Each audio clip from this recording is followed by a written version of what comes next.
Good morning everyone. आज हम start करने वाले हैं basic structure of the constitution, that is chapter 12 chapter हमारी एम लक्ष्मीकांत का basic structure of the constitution. Emergence of the basic structure, the question whether the fundamental rights can be amended by the parliament under article 368 came for the consideration of Supreme Court within a year of the constitution coming into force. तो under article 368 amending power of the parliament, मतलब 368 article 368 parliament को ये power देता है कि वो हमारे constitution को अमेंड कर सकते हैं। तो ये क्वेश्चन सामने आया सुप्रीम कोर्ट के कि सुप्रीम कोर्ट हमारे कॉन्स्टिट्यूशन को पढ़कर इंटरप्रेट करता है, कॉन्स्टिट्यूशन के हर एक क्लॉज को, हर एक प्रोविजन को समझाता है, इंटरप्रेट करता है, उसका मतलब बताता है। ये पावर सुप्रीम कोर्ट के पास है। तो ये केस सुप्रीम कोर्ट के पास गया कि क्या पार्लियामेंट फंडामेंटल राइट्स को अमेंड कर सकता है। ये सुप्रीम कोर्ट के पास क्वेश्चन गया with in a year of constitution coming into force. हमारा कॉन्स्टिट्यूशन बना था 26 नवंबर 1949 को और फोर्स में आया 26 जनवरी 1950।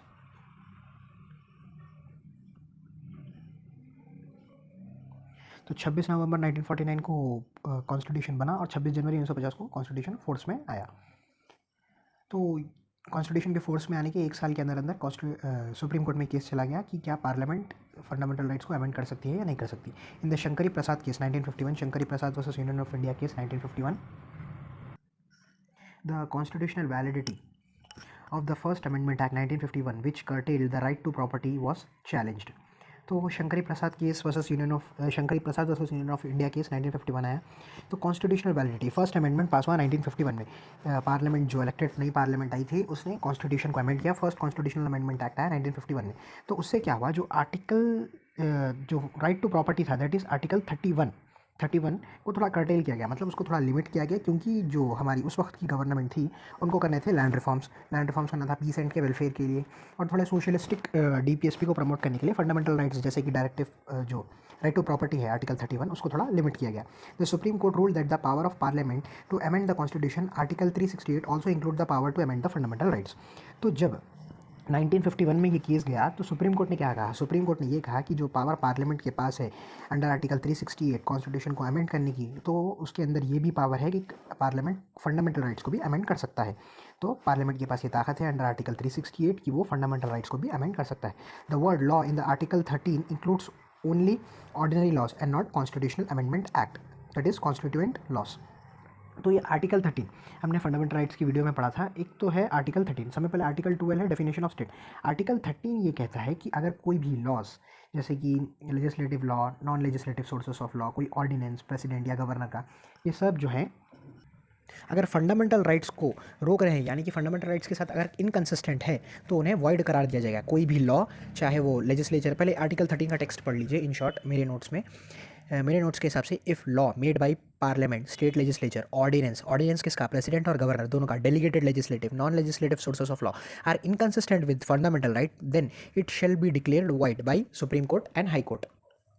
तो आर्टिकल 13 ये कह रहा है कि अगर कोई भी लॉ फंडामेंटल राइट्स के साथ इनकंसिस्टेंट है तो उस लॉ को वॉइड करार दे सकती है हमारी जुडिशरी। लेकिन सुप्रीम कोर्ट ने ये भी कहा कि आर्टिकल 13 के अंदर ये जो वर्ड लॉ है ये कॉन्स्टिट्यूशनल अमेंडमेंट को इंक्लूड नहीं करता है, कॉन्स्टिट्यूशनल अमेंडमेंट को इंक्लूड नहीं करता है। मतलब आर्टिकल 368 जो है आर्टिकल 13 के अंदर नहीं आता है। तो कॉन्स्टिट्यूशनल अमेंडमेंट एक्ट आप कर सकते हो और उससे थोड़ा फंडामेंटल राइट्स को अल्टर भी कर सकते हो। Therefore the parliament can abridge or take away any of the fundamental rights by enacting a constitutional amendment act and such a law will not be void under article 13।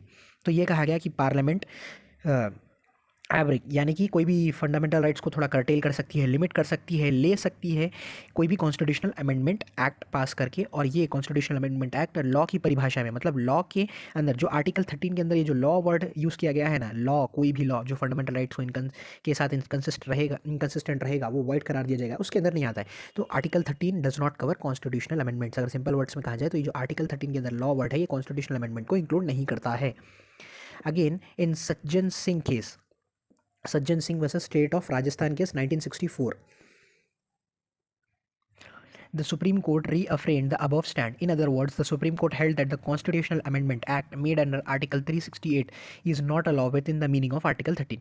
फिर Sajjan Singh case में समय पहले तो 1951 में सुप्रीम कोर्ट ने कह दिया था कि पार्लियामेंट कॉन्स्टिट्यूशनल अमेंडमेंट करके फंडामेंटल राइट्स को एब्रोगेट कर सकता है, एवरेज कर सकता है या फिर उन्हें लिमिट कर सकता है, ले सकता है। फिर एक बार सज्जन सिंह केस ने सुप्रीम कोर्ट ने फिर अपनी जजमेंट में ये कहा, स्टेटमेंट में ये कहा कि जो कॉन्स्टिट्यूशनल अमेंडमेंट है under article 368 of the Indian constitution, ये लॉ की मीनिंग में नहीं आता है अंडर आर्टिकल 13। तो इसका मतलब ये है कि कॉन्स्टिट्यूशनल अमेंडमेंट एक्ट आप करके फंडामेंटल राइट्स को आप चेंज कर सकते हो, अल्टर कर सकते हो। तो यहाँ पे हम इनडायरेक्टली ये कह सकते हैं कि article 368 is greater than article 13। Article 368 is greater than article 13। तो यहाँ पे सुप्रीम कोर्ट ने 368 को ज़्यादा प्रायोरिटी दी, मतलब कॉन्स्टिट्यूशनल अमेंडमेंट एक्ट करके आप फंडामेंटल राइट्स को एब्रोगेट कर सकते हो। और आर्टिकल 13 क्या कहता है, कोई भी लॉ फंडामेंटल राइट्स के साथ इनकंसिस्टेंट होगा तो वॉइड माना जाएगा। मतलब आर्टिकल 13 प्रायोरिटी फंडामेंटल राइट्स को देता है। तो यहाँ पे 368 प्रायोरिटी देता है पार्लियामेंट की अमेंडिंग पावर को। तो सुप्रीम कोर्ट ने कहा कि 368 इज़ मोर एफिशिएंट, और ये जो आर्टिकल 13 के अंदर जो लॉ वर्ड आता है वो कॉन्स्टिट्यूशनल अमेंडमेंट को कवर नहीं करेगा। तो सज्जन सिंह केस में भी ये बात फिर से एक बार कही गई कि ये जो कॉन्स्टिट्यूशनल अमेंडमेंट है ये आर्टिकल 13 के लॉ वाले शब्द की मीनिंग में नहीं आता है। तो कॉन्स्टिट्यूशनल अमेंडमेंट करके आप फंडामेंटल राइट्स को भी आप अमेंड कर सकते हो। But in Golaknath case versus state of Punjab 1967, ये जो गोलकनाथ केस है ये बहुत इंपॉर्टेंट केस है। Golaknath case versus state of Punjab, year था इसका 1967। तो Golaknath case versus state of Punjab 1967। Keshavananda Bharati case आया था 1973 में। तो इससे 6 साल पहले गोलकनाथ केस हुआ था। तो गोलकनाथ केस में जो सुप्रीम कोर्ट है उसने फंडामेंटल राइट्स को ज़्यादा priority the. But in Golaknath case 1967 the supreme court reverse the earlier stand. In this case, the constitutional validity of the 17th Constitutional Amendment Act of 1964, which inserted a certain state act in the 9th schedule, was challenged. The Supreme Court ruled that the fundamental rights are given a transcendental and immutable position, and hence Parliament cannot abridge or take away any of these rights. A Constitutional Amendment Act is also a law within the meaning of Article 13 and hence would be void for violating any of the fundamental rights. तो समय पहले तो ये देख लीजिए 1951 में और Sajjan Singh case 1964 में सुप्रीम कोर्ट ने ये कहा कि फंडामेंटल राइट्स को भी आप ले सकते हो कॉन्स्टिट्यूशनल अमेंडमेंट के थ्रू। मतलब कॉन्स्टिट्यूशनल अमेंडमेंट करके अंडर आर्टिकल 368 आप फंडामेंटल राइट्स को भी ले सकते, चेंज कर सकते हो और पूरे कॉन्स्टिट्यूशन को चेंज कर सकते हो। लेकिन गोलकनाथ केस में अपने पुराने जजमेंट को रिवर्स कर दिया और ये कहा कॉन्स्टिट्यूशनल, समय पहले तो यहाँ पे 17th कॉन्स्टिट्यूशनल अमेंडमेंट एक्ट, जो 17th कॉन्स्टिट्यूशनल अमेंडमेंट एक्ट था उसकी कॉन्स्टिट्यूशनल वैलिडिटी चेक की गई।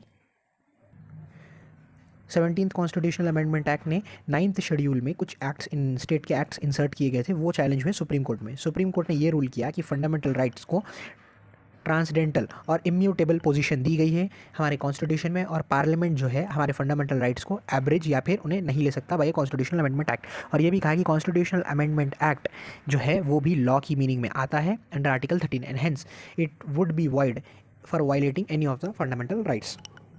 तो गोलकनाथ केस ऑफ 1967 में ये कहा कि fundamental rights are more important, fundamental rights को प्रायोरिटी दी गई और ये कहा गया कि कॉन्स्टिट्यूशनल अमेंडमेंट फंडामेंटल राइट्स को एब्रोगेट नहीं कर सकता।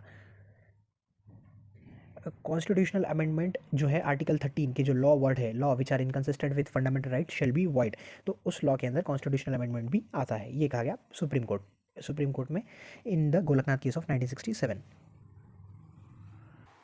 A constitutional amendment is also a law within the meaning of Article 13 and hence would be void for violating any of the fundamental rights.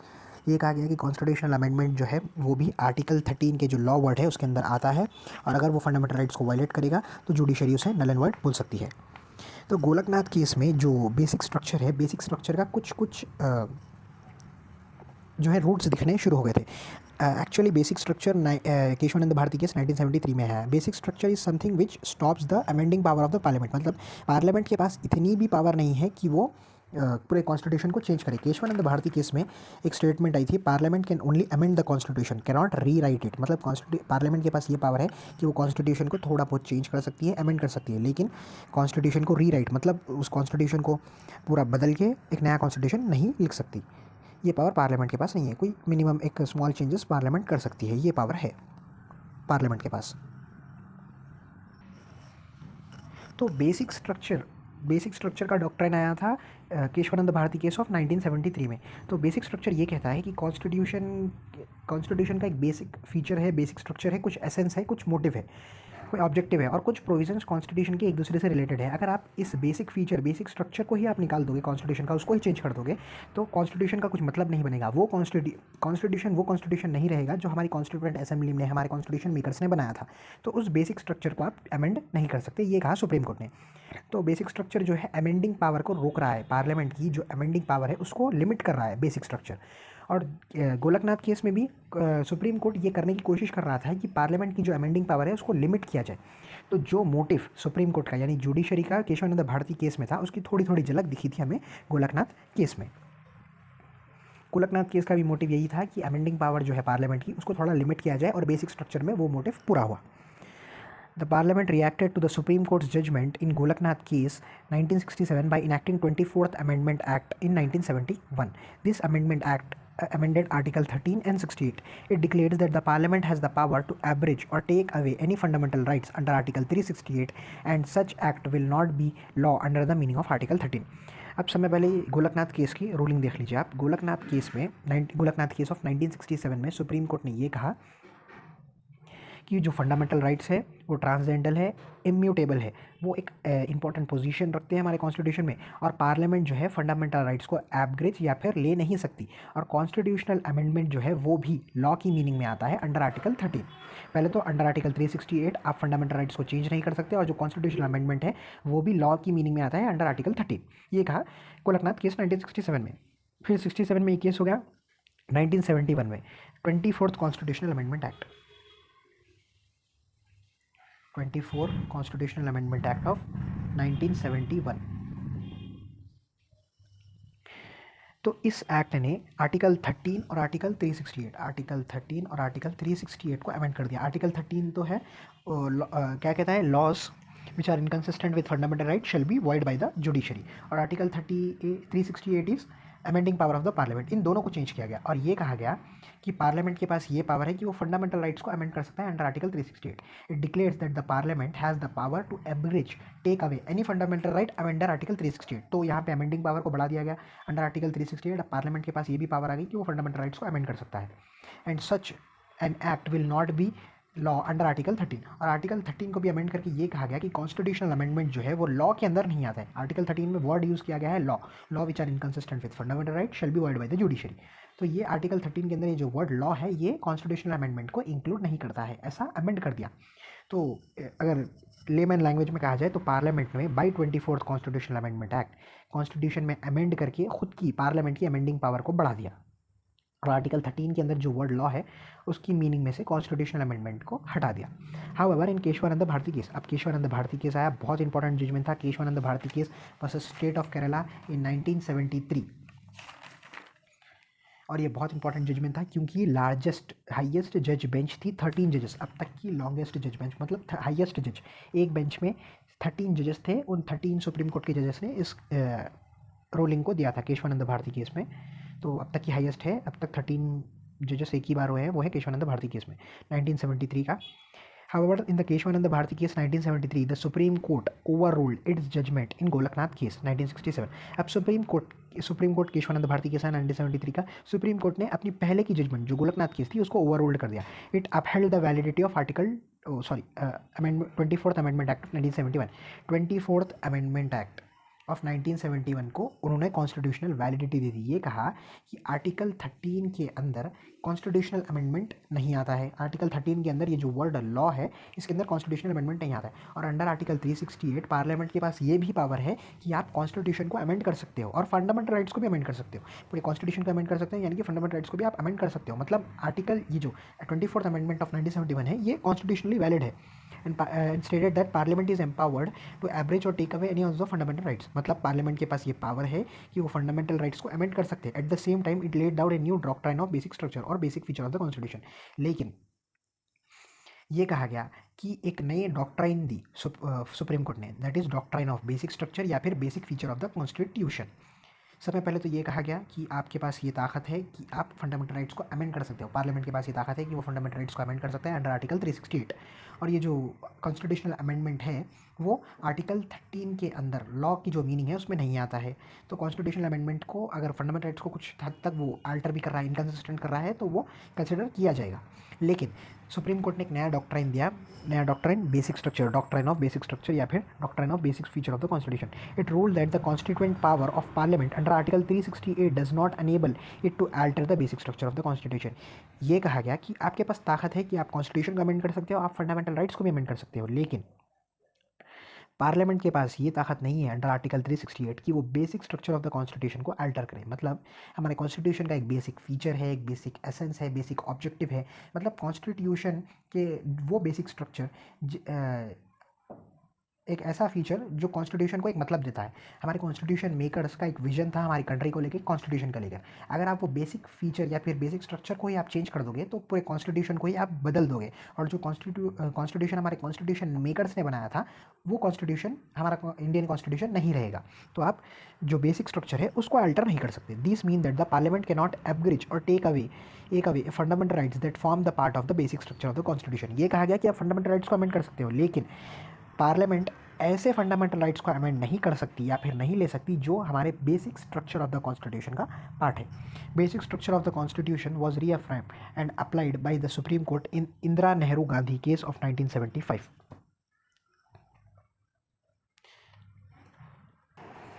तो ये जो बेसिक स्ट्रक्चर का doctrine था, doctrine of basic structure, इसको reaffirm किया गया और apply किया गया समय पहले तो 1973 केशवानंद भारती केस 1973 में doctrine of basic structure apply हो गया था। उसके बाद मतलब आ गया था, उसको अप्लाई किया गया इंदिरा नेहरू गांधी केस ऑफ 1975।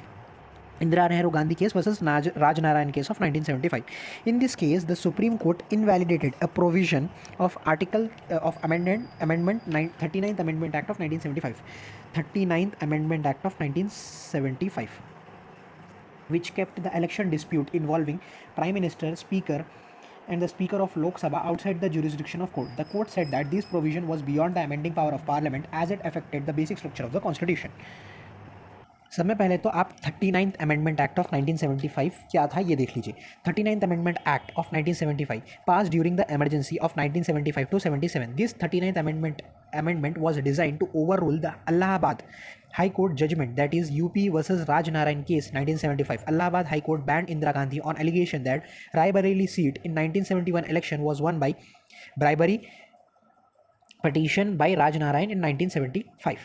तो 39th कॉन्स्टिट्यूशनल अमेंडमेंट एक्ट क्यों पास किया गया था? ये पास किया गया था इमरजेंसी के दौरान। 1975 से 77 तक इमरजेंसी चली, तो इसके दौरान ये 39th अमेंडमेंट एक्ट जो है वो पास किया गया था। और ये क्या मोटिव से पास किया गया था? ये मोटिव से पास किया गया था जो इलाहाबाद हाई कोर्ट में केस गया था UP versus Rajnarayan case 1975। Rajnarayan case जो है, राजनारायण जी जो है वो एक इंडियन पॉलिटिशियन है, वो इंदिरा गांधी के अगेंस्ट खड़े हुए थे और उन्होंने ये एलिगेशन लगाया था कि इंदिरा गांधी जी ने रायबरेली की सीट को ब्राइबरी और इलीगल तरीके से, मतलब जो है माल प्रैक्टिस करके जो है उस ब्राइबरी के थ्रू उस सीट को जीता था 1971 के इलेक्शंस में। तो इलाहाबाद हाई कोर्ट में ये केस गया था। ये सब तो अपने अपने क्या नाम है पॉइंट ऑफ व्यू है। उस वक्त ये केस हुआ था और बाद में इंदिरा गांधी जी को ये भी कहा गया कि वो जो एलिगेशन है वो रॉन्ग है। ये बाद में केस सुप्रीम कोर्ट में भी गया था।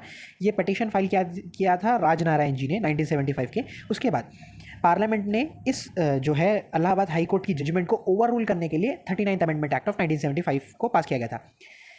हमें सब्जेक्ट पॉइंट ऑफ व्यू से पढ़ना है। यहाँ पे सब के अपने अपने जो है व्यूज़ है इस केस के ऊपर। यहाँ पे जो मैटर किताब में दिया गया है, ऑफिशियल जो इंटरनेट रिपोर्ट है, वो मैं बस पढ़ रहा हूँ। This is not my personal opinion. तो 39 अमेंडमेंट एक्ट ऑफ 1975 पास किया गया था ताकि जो इलाहाबाद हाई कोर्ट की जजमेंट है उसे ओवररूल किया जा सके। और 329 एक नया आर्टिकल इंसर्ट किया गया था 329A।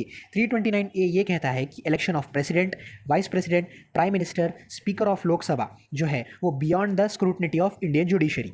तो ये कहा गया कि जो प्रेसिडेंट का इलेक्शन है, वाइस प्रेसिडेंट का इलेक्शन है, प्राइम मिनिस्टर का इलेक्शन है, लोकसभा के स्पीकर का इलेक्शन है, वो जो है कोर्ट की जुरिस्डिक्शन के बाहर है। मतलब कोर्ट इन इलेक्शंस के ऊपर कोई भी जजमेंट नहीं देगा, यहाँ पे जुडिशरी इन्वॉल्व नहीं होगी। इनडायरेक्टली अगर सिंपल वर्ड्स में कहा जाए तो president, vice president, prime minister, Lok Sabha के स्पीकर के इलेक्शंस में जो है इंडियन जुडिशरी इन्वॉल्व नहीं होगी, कोई भी अपना जुरिस्डिक्शन नहीं देगी, मतलब कोई भी अपना जजमेंट नहीं देगी। तो इसको जो है सुप्रीम कोर्ट ने इनवैलिडेट कर दिया। सुप्रीम कोर्ट ने ये कहा कि article 13 constitutional amendment act 39 constitutional amendment act के थ्रू आपने जो आर्टिकल 329A डाला है ये आपकी अमेंडिंग पावर के बाहर है। क्योंकि पहली चीज़ तो जो जुडिशियल रिव्यू है, जो जुडिशरी का जुडिशियल रिव्यू है, आप ये बेसिक स्ट्रक्चर है, आप ये कॉन्स्टिट्यूशन का बेसिक फीचर है, आप इसको नहीं हटा सकते। जुडिशरी चाहे तो कोई भी इलेक्शन में इन्वॉल्व हो सकती है अगर वहाँ पे जुडिशरी की ज़रूरत है, कोई जो है एंटी डेमोक्रेटिक काम हो रहा है, डेमोक्रेसी के अगेंस्ट कोई काम हो रहा है। तो सुप्रीम कोर्ट ने ये कहा कि ये जो प्रोविज़न आपने डाला है ये आपकी अमेंडिंग पावर, पार्लियामेंट की अमेंडिंग पावर के बियॉन्ड है और बेसिक स्ट्रक्चर को अफेक्ट कर रहा है।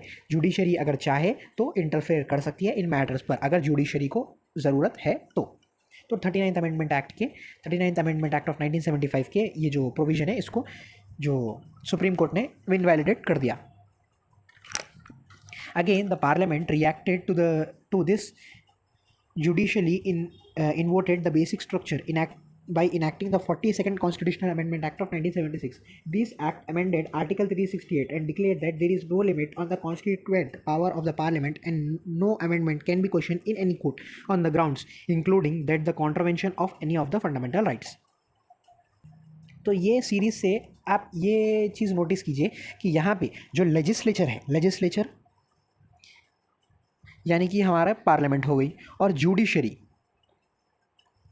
ये हो गई हमारी सुप्रीम कोर्ट। सुप्रीम कोर्ट और पार्लियामेंट के बीच में एक टसल की सिचुएशन थी, मतलब दोनों के बीच में कुछ ऐसा कह लीजिए कि आप दोनों के बीच में कुछ dispute, like something it was involving dispute between the legislature and judiciary. तो यहाँ पे लेजिस्लेचर यानी कि पार्लियामेंट और जुडिशरी यानी कि सुप्रीम कोर्ट के बीच में एक लड़ाई चल रही थी। जुडिशरी ने सबसे पहले तो 1973 में केशवानंद भारती केस के थ्रू बेसिक स्ट्रक्चर को निकाल दिया। फिर उसके बाद लेजिस्लेचर ने अपने ये जो है ये कहा कि president, vice president, prime minister, Lok Sabha के स्पीकर, इन सब की जो इलेक्शंस है इसमें जुडिशरी का कोई भी इन्वॉल्वमेंट नहीं होगा, जुरिस्डिक्शन के बाहर है, जुडिशरी की जुरिस्डिक्शन के बाहर है। लेकिन ये 1975 में 39th अमेंडमेंट एक्ट ऑफ 1975 को नल एंड वॉइड कर दिया, मतलब इसके ये एक प्रोविजन को नल एंड वॉइड कर दिया। ये कहा गया कि जो जुडिशियल रिव्यू है ये हमारा बेसिक स्ट्रक्चर है, आप ऐसे नहीं छीन सकते, आपके अमेंडिंग पावर के बाहर है।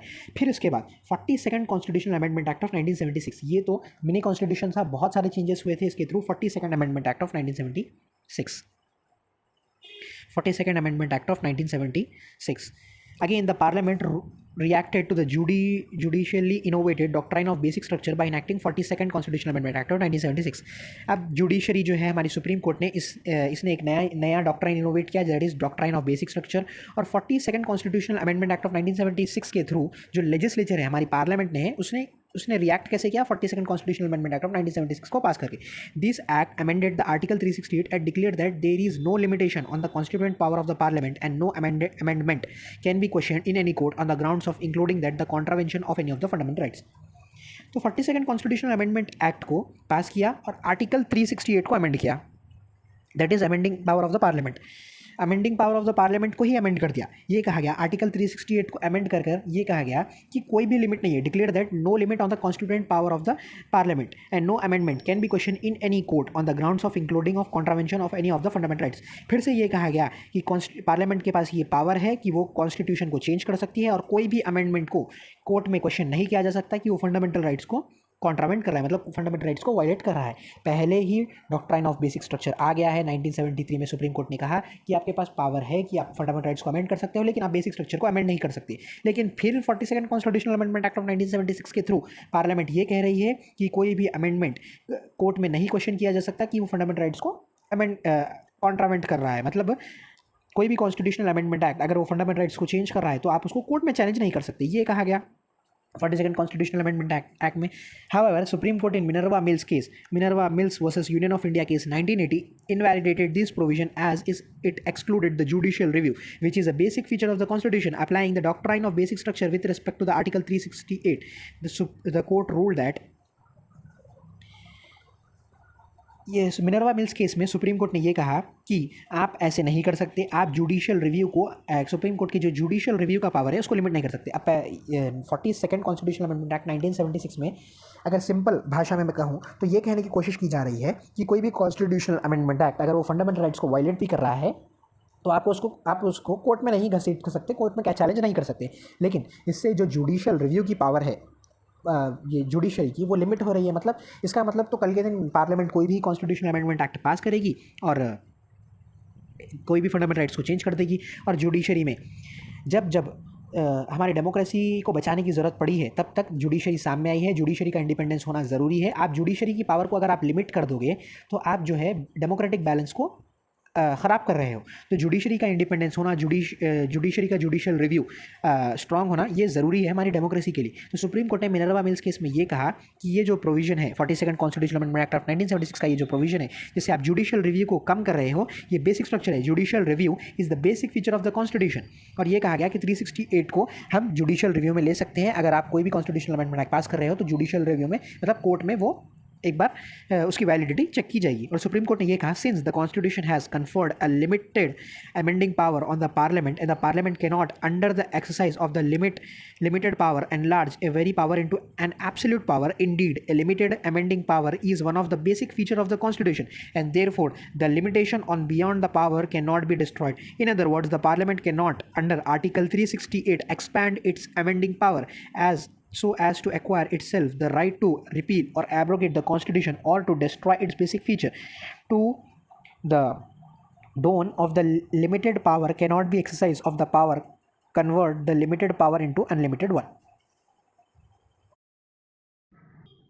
तो सुप्रीम कोर्ट ने मिनर्वा मिल्स केस 1980 में ये कहा कि जो कॉन्स्टिट्यूशन है, हमारा जो इंडियन कॉन्स्टिट्यूशन है, उसने एक लिमिटेड पावर दी है, लिमिटेड अमेंडिंग पावर दी है पार्लियामेंट को। और पार्लियामेंट जो है अपनी लिमिटेड अमेंडिंग पावर को एनलार्ज नहीं कर सकता। मतलब उसकी जो अमेंडिंग पावर है वो लिमिटेड है। कॉन्स्टिट्यूशन ने हमारे पार्लियामेंट को लिमिटेड अमेंडिंग पावर दी है। इसका मतलब ये है कि हमारा जो पार्लियामेंट है वो हमारे कॉन्स्टिट्यूशन को थोड़ा बहुत अल्टर कर सकता है, थोड़ा बहुत चेंज कर सकता है, लेकिन उसे रीराइट नहीं कर सकता। मतलब उसे एब्सोल्युटली बदल नहीं सकता। तो अमेंडिंग पावर जो पार्लियामेंट की है वो कॉन्स्टिट्यूशन से उसे लिमिटेड मिली है और वो उसकी अमेंडिंग पावर को एनलार्ज नहीं कर सकता और उस लिमिटेड पावर को एब्सोल्यूट पावर में नहीं बदल सकता। और ये कहा गया कि ये जो लिमिटेड अमेंडिंग पावर है पार्लियामेंट की, ये बेसिक स्ट्रक्चर है कॉन्स्टिट्यूशन का। मतलब पार्लियामेंट के पास इतनी पावर, एब्सोल्यूट अमेंडिंग पावर नहीं है, पूरा कॉन्स्टिट्यूशन ही वो बदल के रख देंगे, ऐसी अमेंडिंग पावर पार्लियामेंट के पास नहीं है। और ये जो लिमिटेड अमेंडिंग पावर है वो एक बेसिक फीचर है हमारे कॉन्स्टिट्यूशन का। और ये जो लिमिटेशंस है, जो पार्लियामेंट की अमेंडिंग पावर पर जो लिमिटेशंस है, उनको आप हटा नहीं सकते। In other words, parliament can not under the article 368 expand its amending power so as to acquire for itself right to repeal और एब्रोगेट द कॉन्स्टिट्यूशन और to destroy the basic structure. तो अगर दूसरे शब्दों में कहा जाए तो पार्लियामेंट अंडर आर्टिकल 368 अपनी अमेंडिंग पावर को बढ़ा नहीं सकता। मतलब उसके पास एक लिमिटेड अमेंडिंग पावर है, उससे ज़्यादा उसकी अमेंडिंग पावर को बढ़ा नहीं सकता। और उसके पास ये राइट नहीं, पार्लियामेंट के पास ये राइट नहीं है कि वो कॉन्स्टिट्यूशन के बेसिक फीचर को रिपील या एब्रोगेट मतलब चेंज करे। बेसिक फीचर को वो चेंज करने जितनी अमेंडिंग पावर पार्लियामेंट के पास नहीं है। The donee of the limited power can not be exercise of the power convert the limited power into unlimited one. तो ये कहा गया है कि पार्लियामेंट अपनी पावर को एक्सरसाइज करके अपनी अनलिमिटेड अमेंडिंग पावर को अनलिमिटेड नहीं बदल सकता। तो मिनर्वा मिल्स केस में ये कहा गया सुप्रीम कोर्ट के द्वारा। Again in the Woman Rao case 1980, Woman Rao versus Union of India case 1980, the Supreme Court and heard that the doctrine of basic structure and further clarified that it would apply to constitutional amendment enacted after 24th April 1973, that is the date of judgment of Keshavananda Bharati case. तो Waman Rao case 1980 में supreme Court ने ये कहा कि doctrine of basic structure valid है। Doctrine of basic structure बहुत ज़रूरी है क्योंकि सुप्रीम कोर्ट ने ही इनोवेट किया है डॉक्ट्राइन ऑफ बेसिक स्ट्रक्चर। और ये क्लैरिफाई किया कि डॉक्ट्राइन ऑफ बेसिक स्ट्रक्चर जो है कॉन्स्टिट्यूशनल अमेंडमेंट को भी अप्लाई होगा। और किन कॉन्स्टिट्यूशनल अमेंडमेंट्स को अप्लाई होगा? जो 24 अप्रैल 1973 के बाद 24 अप्रैल 1973 के बाद इनैक्ट किए जाएंगे। क्यों? क्योंकि 24 अप्रैल 1973 थी केशवानंद भारती केस जजमेंट की डेट और इसके बाद ही आया था बेसिक स्ट्रक्चर। तो बेसिक स्ट्रक्चर आने के बाद हर एक कॉन्स्टिट्यूशनल अमेंडमेंट जो पार्लियामेंट एक्ट इनैक्ट करेगी उस कॉन्स्टिट्यूशनल अमेंडमेंट को बेसिक स्ट्रक्चर के साथ कंसिस्टेंट रहना होगा, ये कहा गया। Elements of the basic structure, अब देख लेते हैं बेसिक स्ट्रक्चर में आता क्या है। और बेसिक स्ट्रक्चर जो है is still an evolving doctrine. Basic structure जो है वो टाइम टू टाइम एवॉल्व होता रहा है। सुप्रीम कोर्ट ने ये कहा कि 1973 केशवानंद 24 अप्रैल 1973 में केशवानंद भारती केस ने डॉक्ट्राइन ऑफ बेसिक स्ट्रक्चर दे दिया, और सुप्रीम कोर्ट ने ये कहा कि आने वाले जजमेंट में ये सुप्रीम कोर्ट अपने अलग अलग केसेस में बताएगी कि क्या क्या चीज़ें बेसिक स्ट्रक्चर में है, क्या क्या चीज़ें बेसिक स्ट्रक्चर में नहीं है। आज की डेट है, आज ये साल चल रहा है 2024। आज की डेट में भी सुप्रीम कोर्ट कोई भी केस में ये कह सकती है कि ये चीज़ें बेसिक स्ट्रक्चर में हैं, तो वो अभी भी स्टिल एवॉल्विंग है। अब बेसिक स्ट्रक्चर को और भी एक्सपैंड कर सकती है जो सुप्रीम कोर्ट है। The present position is that the Parliament under Article 368 can amend any part of the Constitution, including fundamental rights, but without affecting the basic structure of the Constitution. अब at present final इतने disputes के बाद final judgment क्या है कि Parliament under Article 368 amend कर सकता है कोई भी part को Constitution के, including fundamental rights, लेकिन वो basic structure को amend नहीं कर सकता, basic structure को affect नहीं कर सकता। Present position is that Parliament under Article 368 can amend any part of the Constitution, including fundamental rights, without affecting the basic structure of the Constitution. However, Supreme Court is yet to define and clarify as what constitute the basic structure of the Constitution. मतलब Supreme Court अभी भी define कर सकती है, clarify कर सकती है कि basic structure of the Constitution क्या है। From the various judgment, the following have emerged as the basic feature of the Constitution or elements of the basic structure of the Constitution. मतलब time to time कुछ judgements आई थी और उनके द्वारा ये कुछ एलिमेंट्स 20 एलिमेंट्स यहाँ पे लक्ष्मीकांत में दिए गए हैं। ये बताते हैं कि बेसिक स्ट्रक्चर हमारे कॉन्स्टिट्यूशन का क्या क्या है, मतलब एलिमेंट्स, मतलब बेसिक स्ट्रक्चर में आता क्या है। सुप्रीमेसी ऑफ द कॉन्स्टिट्यूशन, सबसे पहले तो ये कहा गया है कि हमारा कॉन्स्टिट्यूशन सुप्रीम है, उसके हिसाब से ही सब चलेंगे। Sovereignty, democracy, Republican nature of the Indian polity, मतलब हमारे इंडिया का जो नेचर है सोवरेन है, हम डेमोक्रेटिक है, हमारा head of the state elected है, मतलब हम रिपब्लिक है, हम डेमोक्रेसी है, पीपल रूल है हमारे पास, और हम किसी के इन्फ्लुएंस के अंदर नहीं है। ये जो हमारी पॉलिटी का नेचर है ये भी बेसिक स्ट्रक्चर है। हमारा कॉन्स्टिट्यूशन सुप्रीम है। Secular character of the constitution, मतलब हमारा जो कॉन्स्टिट्यूशन है वो सेक्युलर है, मतलब सभी, और वो भी positive secularism. Secularism in context of other countries is that negative secularism. Our secularism is positive, that means we respect all the religion and there is no official religion of the state. मतलब हमारा कोई एक specific religion नहीं है, हम किसी एक specific religion को सपोर्ट नहीं करेंगे, हम सब रिलीजन को सपोर्ट करेंगे और सब रिलीजन्स को रेस्पेक्ट करेंगे। तो ये है हमारा secularism. Separation of power between legislature, executive and judiciary, मतलब ये जो पावर्स हैं, लेजिस्लेचर मतलब पार्लियामेंट, स्टेट लेजिस्लेचर, एग्जीक्यूटिव जो मिनिस्टर्स हो गए, ब्यूरोक्रेसी हो गई, काउंसिल ऑफ मिनिस्टर्स हो गए, judiciary, supreme court, high court, lower courts, मतलब ये तीनों के बीच में जो पावर है वो डिस्ट्रीब्यूट होगी। मतलब हमारा doctrine of checks and balances, मतलब हमारी पावर बैलेंस्ड है, हमारी पावर डिस्ट्रीब्यूटेड है। Doctrine of distribution of power है हमारी कंट्री में। लेजिस्लेचर, एग्जीक्यूटिव और जुडिशरी के बीच में पावर जो है डिस्ट्रीब्यूट हो रही है। Separation of power between legislature, executive and judiciary. Federal character of the constitution, मतलब जो हमारा कॉन्स्टिट्यूशन है वो फेडरल है, स्टेट गवर्नमेंट और सेंट्रल गवर्नमेंट दोनों है।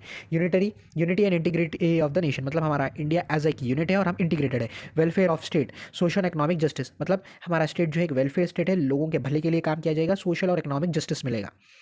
जुडिशियल रिव्यू हमने ऑलरेडी देख लिया था कि जुडिशियल रिव्यू यहाँ पे 39 कॉन्स्टिट्यूशनल अमेंडमेंट एक्ट के थ्रू जुडिशियल रिव्यू को रोकने की कोशिश की गई थी। ये कहा गया था कि prime minister, president, vice president और लोकसभा के स्पीकर का जो इलेक्शन है वो जुरिस्डिक्शन के बाहर है, लेकिन सुप्रीम कोर्ट ने ये कहा कि जुडिशियल रिव्यू जो है बेसिक स्ट्रक्चर है, तो इसके थ्रू आया था ये। तो जुडिशियल रिव्यू मतलब जुडिशरी को जब चाहे तो वो किसी भी चीज़ पर इंटरफेयर कर सकता है, अपना रिव्यू दे सकता है और अपना जजमेंट दे सकता है। Freedom and dignity of individual, मतलब हम हर एक इंडिविजुअल के पास सेल्फ रेस्पेक्ट, डिग्निटी से जीने की हक है और फ्रीडम है, हम आज़ाद है, हर एक इंडिविजुअल आज़ाद है। पार्लियामेंट्री सिस्टम जो हमारा पार्लियामेंट्री सिस्टम है वो रूल ऑफ लॉ, मतलब लॉ के हिसाब से चलेगा, लॉ ही जो रूल्स बनाएगा उसके हिसाब से चलेंगे, लॉ के हिसाब से चलेगा। It is a government of laws, not a government of man.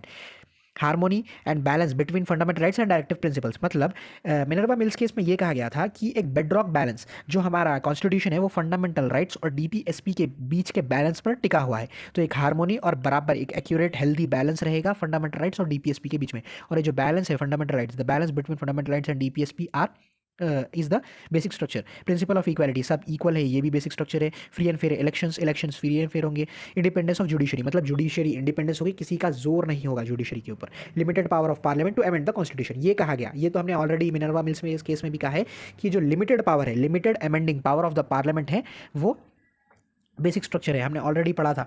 The limited amending power is one of the basic structure of the constitution, ये सुप्रीम कोर्ट ने अपनी रूलिंग में भी कहा था, मिनर्वा मिल्स केस में, अभी जस्ट 5 मिनट पहले मैंने कहा है। तो जो पार्लियामेंट की जो अमेंडिंग पावर है वो लिमिटेड है। इफेक्टिव एक्सेस टू जस्टिस, मतलब हर एक सिटीजन के पास जस्टिस के लिए एक्सेस होना चाहिए। और अब आर्टिकल 39A के थ्रू फ्री लीगल एड भी दी जा रही है। प्रिंसिपल्स और एसेंस अंडरलाइनिंग इन फंडामेंटल राइट्स, तो जो एसेंस है, जो प्रिंसिपल है, जो ऑब्जेक्टिव है, जो एम है फंडामेंटल राइट्स का, वो power of supreme court under article 32, 136, 141 and 142। Article 32 remedies for the enforcement of fundamental rights including writs, तो जो आर्टिकल 32 है, मैंने जब आपको फंडामेंटल राइट्स पढ़ाए थे तो आर्टिकल 32 पढ़ाया था, और ये भी कहा था कि ये जो आर्टिकल 32 है, राइट टू कॉन्स्टिट्यूशनल रेमेडीज, ये बेसिक फीचर है आपका हमारे कॉन्स्टिट्यूशन का, ये मैंने आपको फंडामेंटल राइट्स में भी पढ़ाया था। और ये भी कहा था आर्टिकल 14 इटसेल्फ, आर्टिकल 14 का जो रूल ऑफ लॉ है, ये भी बेसिक स्ट्रक्चर है हमारे कॉन्स्टिट्यूशन का। Article 136 special leave petition of supreme court, तो आर्टिकल 136 क्लॉज 1 के हिसाब से supreme court can grant A special leave appeal on any other court sentence with in India by it's discretion, मतलब Supreme court जो है, अब supreme court तो सबसे टॉप मोस्ट कोर्ट हो गया, वो जो है किसी भी लोअर कोर्ट, मतलब इंडिया के किसी भी कोर्ट के सेंटेंस अगर कोर्ट ने किसी जजमेंट को दिया है तो उसके अगेंस्ट अपनी अपील दे सकता है, स्पेशल लीव अपील दे सकता है अपनी डिस्क्रिशन, मतलब अपने हिसाब से। अगर सुप्रीम कोर्ट को ये लगता है कि लोअर कोर्ट्स ने जो डिसीजन दिया है वो एक्यूरेट या सही नहीं है, special leave appeal by the supreme Court. Article 141 law declared by supreme Court to be binding to all courts, तो अंडर आर्टिकल 141 के अंदर अगर कोई लॉ सुप्रीम कोर्ट डिक्लेयर करे, वो सारे जो लोअर कोर्ट्स है उनको बाइंड करेगा। 142 enforcement of decrees and order of supreme court and order to be discover, मतलब सुप्रीम कोर्ट कुछ ऑर्डर्स या डिक्रीज देगा अपने हिसाब से। The power of high courts under article 226 and 227, article 226 power of high court to issue certain writs. अब मैंने देखा था आर्टिकल 32 के अंदर जो है सुप्रीम कोर्ट्स रिट्स इशू कर सकता है ऑन फंडामेंटल राइट्स, आर्टिकल 32, और जो हाई कोर्ट जो है अंडर आर्टिकल 226 के अंदर रिट्स इशू कर सकता है, और हाई कोर्ट जो रिट्स इशू करेगा वो फंडामेंटल राइट्स पर भी इशू करेगा, ऑर्डिनरी लॉज पर भी इशू करेगा, लेकिन जो सुप्रीम कोर्ट है वो अंडर आर्टिकल 32 सिर्फ फंडामेंटल राइट्स पर इशू करेगा। Article 227 power of superintendents all over all the courts by high court, मतलब जो हाई कोर्ट है वो हेड है और उसके अंदर, उसके इन्फ्लुएंस के अंदर पूरे लोअर कोर्ट्स आएंगे। तो ये 20 चीज़ें हैं, ये 20 चीज़ें जो है एलिमेंट्स हैं हमारे कॉन्स्टिट्यूशन का। और ये किस किस चीज़ों से आई हैं, सबसे पहले टेबल 12.1 देख लीजिए, 12.1 टेबल इंपॉर्टेंट है आपके लक्ष्मीकांत का। तो केशवानंद भारती केस 1973 में, इसको फंडामेंटल राइट्स केस भी कहा जाता है। तो Kesavananda Bharati case fundamental rights case में ये कहा गया, क्या क्या चीज़ें बताई गई कि कॉन्स्टिट्यूशन सुप्रीम है, लेजिस्लेचर, एग्जीक्यूटिव और जुडिशरी के बीच में डिस्ट्रीब्यूशन ऑफ पावर होगा, रिपब्लिक और डेमोक्रेटिक फॉर्म ऑफ गवर्नमेंट होगी, सेक्युलर कैरेक्टर है हमारे कॉन्स्टिट्यूशन का, फेडरल कैरेक्टर है हमारे कॉन्स्टिट्यूशन का, सोवरेनिटी और unity of India, freedom and dignity of individual, mandate to build welfare of state, मतलब हमारा स्टेट वेलफेयर है, और पार्लियामेंट्री सिस्टम, ये सारी चीज़ें बेसिक स्ट्रक्चर का पार्ट होंगी। ये केशवानंद भारती केस में कहा है।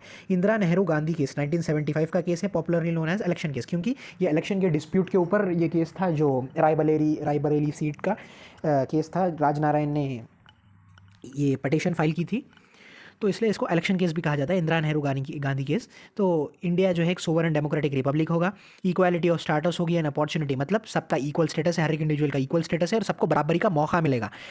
तो हर एक इंडिविजुअल को ये सेक्युलर और freedom of conscience of secularism and freedom of conscience and religion, तो ये कहा गया कि हमारा सेक्युलर कैरेक्टर है। और आर्टिकल 25 की आम बात हो रही है, अगर देखा जाए तो 25 पार्शियली आर्टिकल 25 की बात हो रही है, फ्रीडम ऑफ कॉन्साइन ऑफ रिलीजन, मतलब आपके पास रिलीजन का फ्रीडम है प्रैक्टिस करने का, government of loss and not of government of man, that is rule of law, मतलब लॉ के हिसाब से गवर्नमेंट चलेगी, ये कानून की गवर्नमेंट है, लोगों की गवर्नमेंट नहीं है, that is a government of loss not a government of man, rule of law. Judicial review, मतलब ये 39th अमेंडमेंट एक्ट आया था, उसके थ्रू जुडिशियल रिव्यू को लिमिट करने की कोशिश की गई थी, बाद में सुप्रीम कोर्ट ने ये कहा कि आप जुडिशियल रिव्यू को नहीं ले सकते, जुडिशियल रिव्यू बेसिक स्ट्रक्चर है। फ्री और फेयर इलेक्शंस होने चाहिए विच इम्प्लाइड इन डेमोक्रेसी, मतलब डेमोक्रेसी के लिए फ्री एंड फेयर इलेक्शन जरूरी है, तो ये बेसिक स्ट्रक्चर हो गया।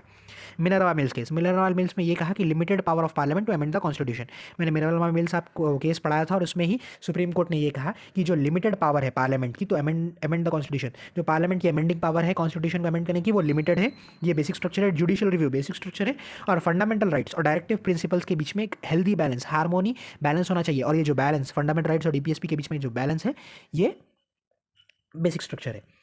Central coal field limited case 1980, effective access to justice, मतलब हर एक सिटीजन के पास जस्टिस को एक्सेस होने का राइट होना चाहिए।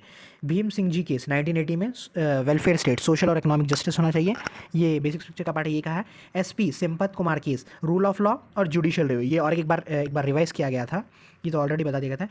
P Samba Murthy case 1986, rule of law judicial review, फिर से यही कहा गया कि rule of law judicial review part है, मतलब ये जो रूलिंग्स है एक के बाद एक रिवाइज की गई थी, एक बार फिर बताया गया था सुप्रीम कोर्ट के द्वारा।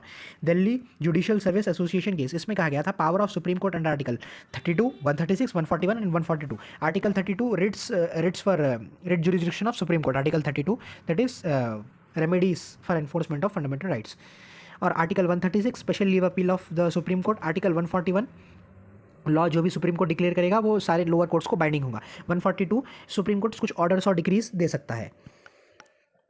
और Indira Sawhney case 1982, popularly known as Mandal case, Indira Sawhney case, इसको मंडल रेस भी कहा जाता है। रूल ऑफ लॉ तो ऑलरेडी बताया गया था, एक बार फिर रिवाइज किया गया था। कुमार पद्मा प्रसाद केस 1992, इंडिपेंडेंस ऑफ जुडिशरी, मतलब जुडिशरी के ऊपर किसी का जोर नहीं होना चाहिए, जुडिशरी इंडिपेंडेंट है। Kihoto Hollohan case, popularly known as defection case, तो यहाँ से एंटी डिफेक्शन लॉ आया था हुतो हुलॉन केस 1992। फ्री और फेयर इलेक्शंस होने चाहिए, sovereignty, democratic and republic structure हमारा बेसिक स्ट्रक्चर है। रघुनाथ राव केस 1983, ये कहा गया कि प्रिंसिपल ऑफ इक्वालिटी, सब लोग इक्वल है, इंडिया यूनाइट है और इंटीग्रेटेड है, ये सारी चीज़ें हमारे बेसिक स्ट्रक्चर में आती हैं। SR बोमाई केस, इसमें कहा गया कि federalism, secularism, democracy, unity and integrity of nation, social justice, judicial review, ये सारी बेसिक स्ट्रक्चर होंगे। L Chandra Kumar case, power of high Court under article 226 and 227, 226 जो है writ jurisdiction of high court है, मतलब हाई कोर्ट जो है रिट्स इशू कर सकता है for fundamental rights, implementation of fundamental rights and also ordinary loss. और 227 के अंदर ये कहा गया कि superintendence over all over the all courts by the high court, मतलब हाई कोर्ट सुप्रीम है और उसकी इन्फ्लुएंस के अंदर सारे कोर्ट्स आते हैं। 227 ये कहा गया। इंदिरा साहानी 2 केस 1999, ये कहा गया कि प्रिंसिपल ऑफ इक्वालिटी, सब लोग इक्वल है, ये बेसिक स्ट्रक्चर है। ऑल इंडिया जज association case 2001, independence of judicial system, इसको एक बार फिर कहा गया। Dilip Nair case, democracy, free and fair elections. M Nagarajan case, principle of equality. IR Coelho case, popularly known as 9th schedule case, ninth schedule case, ये IR Coelho case, ये important case है, तो इसकी जजमेंट ज़रा इंपॉर्टेंट है। एक मिनट में मेरे नोट्स में देखता हूँ।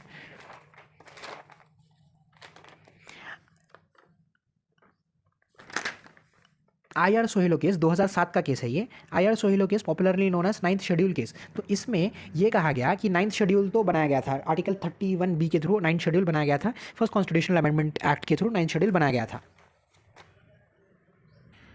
First constitutional amendment act 9th schedule है। 9th शेड्यूल में ये कहा गया कि जो भी लॉज और रूल्स 9th शेड्यूल में लाने जाएंगे वो जुडिशियल रिव्यू के बाहर होंगे, मतलब कोर्ट और लॉज पर रिव्यू नहीं दे सकता, उनको नल एंड वाइड नहीं बोल सकता, तो यहाँ पे जुडिशियल रिव्यू की पावर को रोक रहा जाता है। तो IR सोहिलो केस 2007 में ये कहा गया सुप्रीम कोर्ट के द्वारा कि लॉज जो 9th शेड्यूल में डाले गए हैं after 24 April 1973 are open to judicial review. और 24 अप्रैल 1973 को क्या आया था? 24 अप्रैल 1973 को आया था Keshavananda Bharati case, that is doctrine of basic structure. और ये कहा गया 24 अप्रैल 1973 के बाद जो लॉज आपने इस 9th शेड्यूल में डाले हैं वो जुडिशियल रिव्यू के ओपन है, कोर्ट उस पर अपना रिव्यू दे सकता है और उनकी कॉन्स्टिट्यूशनल वैलिडिटी को चेक कर सकता है। आप जुडिशियल रिव्यू से ऐसे ब्लैंकेट इम्यूनिटी नहीं ले सकते, ये कहा गया IR Coelho case 9th schedule case में। Ramjeet Malani case 2011, power of supreme court under article 32 एक बार रिवाइज किया गया। Namit Sharma case, freedom of dignity of individual, मतलब हर एक इंडिविजुअल के पास सेल्फ रिस्पेक्ट, डिग्निटी होनी चाहिए और आज़ादी है हर एक इंडिविजुअल के पास। Madras bar association case, judicial review, power of high Court under article 226 and 227। 226 writ jurisdiction of high Court, 227 that is High Court is the higher authority and all the other courts are under its influence, supremacy of high court. तो इसी के साथ complete होता है हमारा part 1 of M Laxmikanth. Part 1 पूरा complete हो गया और बेसिक स्ट्रक्चर भी हो गया। ये 12 चैप्टर्स थे पार्ट 1 में। हम नेक्स्ट वीडियो से शुरू करेंगे part 2, that is system of government. Thank you, जय हिंद।